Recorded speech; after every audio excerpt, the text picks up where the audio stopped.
प्रेम से बोलिए सियावर रामचंद्र की जय। पवन पुत्र हनुमान की जय। गोस्वामी तुलसीदास जी की जय। आज मैं आपको राजा दशरथ और कैकेयी के बीच हुए संवाद को सुना रही हूँ।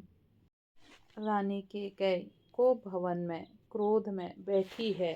उनकी आंखों में गुस्सा और मन में ठान लिया हुआ निश्चय है। मंथरा पास में खड़ी होकर उसके मन में और विष घोल रही है। मंथरा चालाकी से कहती है, रानी, क्या आपने सुना? महाराज दशरथ ने राम के राज्याभिषेक की घोषणा कर दी। आपके पुत्र भरत का क्या होगा? क्या वह सेवक बनकर ही रहेगा? कैकेयी क्रोध में कहती है, मंथरा, तू सही कह रही है।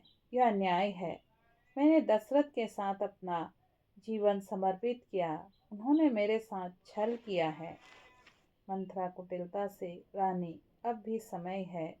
आप अपने दिए गए 2 वरदानों को मांग लीजिए, जिन्हें महाराज दशरथ ने युद्ध में आपकी सेवा के बदले देने का वचन दिया था। कैकेयी बड़ी दृढ़ता से कहती है, ठीक है मंथरा, अब दशरथ को अपने वचनों का पालन करना ही होगा। कैकेयी को भवन में जाकर कठोर हृदय से प्रतीक्षा करती है। मंथरा मुस्कुराती हुई बाहर चली जाती है।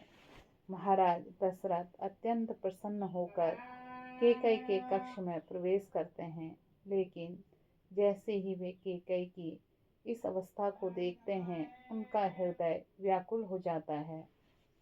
दशरथ चिंता में, प्रिय कैकेयी, यह क्या? तुम को भवन में क्यों आई हो?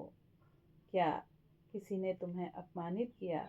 मुझसे कहो, मैं तुम्हारी हर इच्छा पूरी करूँगा। कैकेयी निर्ममता से, महाराज, क्या आप सच में मेरी हर इच्छा पूरी करेंगे?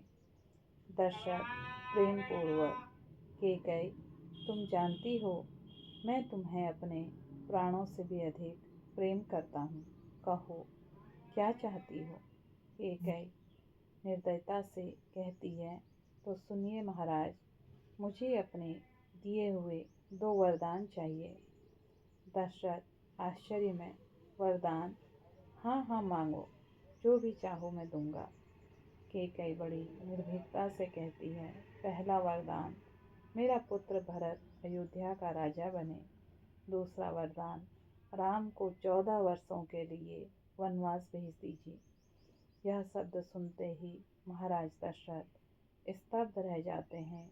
उनके मुख से शब्द नहीं निकलते। उनकी आंखों में आंसू आ जाते हैं। वे व्याकुल होकर कैकेयी से कहते हैं, दशरथ, कैकेयी, यह तुम क्या मांग रही हो? राम तुम्हें उतने ही प्रिय हैं जितना मुझे। तुम उन्हें वनवास कैसे भेज सकती हो? कैकेयी बड़ी निर्दयता से कहती है, महाराज, यदि आप अपने वचन के सच्चे हैं तो आपको मेरे वरदानों को पूरा करना ही होगा। दशरथ दुख से कराहते हुए, हे देवी, तुमने मुझे मृत्यु से भी बड़ा दुख दिया है। मैं राम के बिना जीवित नहीं रह सकता। कैकेयी निर्दयता से, महाराज, आप क्षत्रिय हैं। क्या आप अपने वचन से पीछे हटेंगे? यदि आप अपने वचन से फिर गए तो आपकी कीर्ति नष्ट हो जाएगी। महाराज दशरथ अत्यंत पीड़ा में हैं। उनका मन तड़प उठता है। व्याकुल होकर रो पड़ते हैं। दशरथ करुणा से, कैकेयी, मुझ पर दया करो, कोई और वरदान मांग लो, लेकिन राम को मत छीनो। नहीं महाराज, अब पीछे हटने का कोई प्रश्न नहीं है। और महाराज दशरथ अपनी पीड़ा को सहते हुए बेहोश होकर गिर पड़ते हैं। कैकेयी उन्हें देखती है, लेकिन उसका हृदय इतना कठोर हो गया है। इस प्रकार अयोध्या में अंधकार छा जाता है। यह संवाद रामायण के सबसे भावात्मक और करुणापूर्ण प्रसंगों में से एक है। महाराज दशरथ का हृदय अपने प्रिय रानी कैकेयी की निर्दयता से टूट जाता है और अंततः वे अपने वचन को निभाते हुए राम को वनवास भेजने के लिए विवश हो जाते हैं।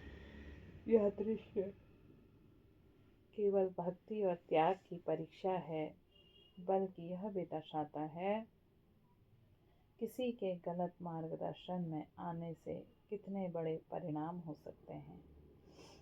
जय श्री राम।